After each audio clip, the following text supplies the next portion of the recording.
عارفين مين الراجل اللي بجد؟ الراجل اللي بيحب من كل قلبه، الحريص على زوجته على زعلها، اللي بيحب بجد وحبه ده ظاهر على جوارحه، بيقول بحبك وبيعمل بحبك.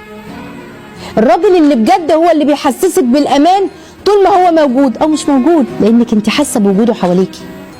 الراجل اللي بجد اللي يكفيكي مؤونة الدنيا وهموم الدنيا كلها. انا ما عندي راجل، لا انا مالي، انا زوجي جاي يعمل، لا ده الراجل.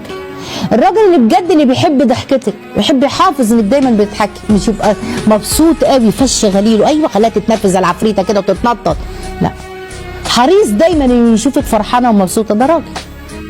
الراجل اللي بجد اللي بيشاركك احلامه وحاضره ومستقبله، مش بيخبي عليكي وخايف منك تعرفي ايه ولا يكوش مش عارفه ايه، لا.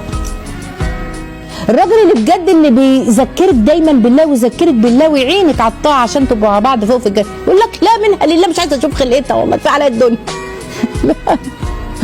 الراجل اللي يقربك اكتر من ربنا، مش يخليكي تشك في دينك بسبب افعاله، تقولي معقول الدين كده، ما هو ده بيصلي، معقول الدين، وتشك يا عيني ليه؟ الاقوال متناقضه وافعاله ووعوده كلها كاذبه.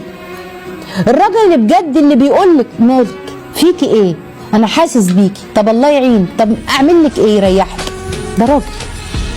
ما بينقص من رجولته والله، ولا من شنبه ولا من دقنه ولا من اي حاجه في الدنيا، راجل.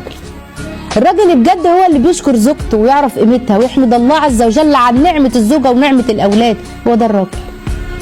الراجل اللي بجد اللي بيعاملك كأنثى وكملكه حياته، انت شايفه، هو شايفك ملك، عشان كده انت حاطاه في اعلى مكان. كل زوجه محتاجه الراجل والزوج ده في حياتها على فكره.